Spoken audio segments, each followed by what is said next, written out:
સુરતમાં ચિરાગ ગોટીના આતંક સામે પોલીસે કડક કાર્યવાહી હાથ ધરી છે। ચોક બજાર પોલીસે તેના પિતા ઘનશ્યામ ગોટીની ધરપકડ કરી છે। જિગ્નેશ વ્યાસની ધાક ધમકી, ખંડણી અને મારામારીની ફરિયાદના આધારે ગુનો નોંધાયો છે। કેસમાં ચિરાગનો ભાઈ નિરાંત યુવરાજ જાદવ સહિત અન્ય 3 આરોપી ફરાર છે। સામાન્ય લોકોને ઓફિસમાં બોલાવી માર મારતા અને વિડીયો બનાવતા ચિરાગ સામે અનેક લોકો આગળ આવ્યા છે। વિલીમોરાના વેપારીના અપહરણની ફરિયાદ પણ નોંધાઈ છે। કુલ 10 પીડિતોના ફરિયાદના આધારે ગુસ્સી ટોક હેઠળ કાર્યવાહી થવાની શક્યતા છે। શહેર એસઓજી પણ તપાસમાં જોડાઈ છે।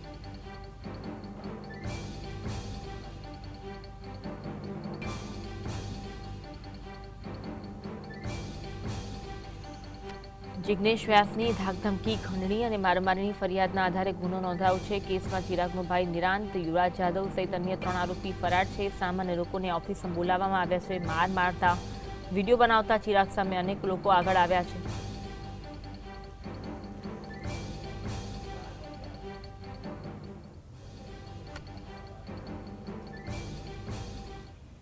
આજ અંગે વધુ વાત કરીશું। સંવાદદાતા સાહિસ અમારી સાથે લાઈવ જોડાયા છે। સાહિસ, સુરતમાં ચિરાગ ગોટીના આતંક સામે પોલીસે કડક કાર્યવાહી હાથ ધરી, વિગત જણાવશો? બિલકુલ જે રીતના ચિરાગ ગોટીનો આતંક સુરત શહેરની અંદર સામે આવ્યો હતો, ભોગ બનનારને ક્રૂરતાપૂર્વક માર મારવામાં આવ્યો હતો અને સમગ્ર ઘટનાને જોતા પોલીસ દ્વારા તપાસના દોર શરૂ કરી દેવામાં આવ્યો હતો। સૌપ્રથમ વાત કરવામાં આવે તો તેના ભાગીદારને ડ્રગ્સ કેસમાં ફસાવી દેવામાં આવ્યો હતો। તેની જ ગાડીમાં, ભાગીદારની ગાડીમાં ચિરાગ ગોટીએ ડ્રગ્સ મૂક્યું હતું અને પોલીસને માહિતી આપી હતી કે આ ગાડીની અંદર ડ્રગ્સ છે અને ત્યારબાદ સિંગણપુર પોલીસ દ્વારા ડ્રગ્સ સાથે તેના ભાગીદારની ધરપકડ કરવામાં આવી હતી। પરંતુ આ કાવતરું જે છે તે ચિરાગ ગોટી દ્વારા રચવામાં આવ્યું હતું।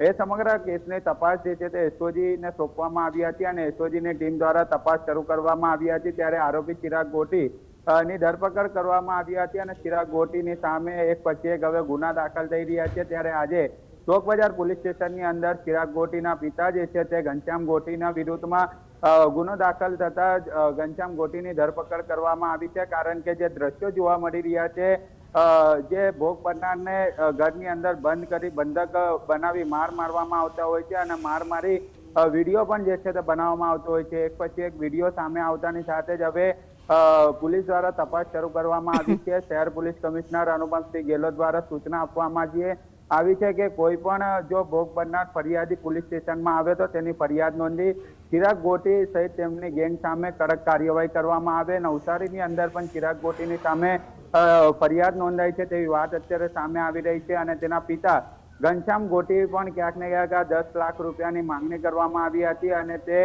સમગ્ર ઘટનાને જોતા ચોક બજાર પોલીસે તપાસ શરૂ કરી છે। જી, આભાર સાહિસ, જોડાવા માટે અને માહિતી આપવા માટે।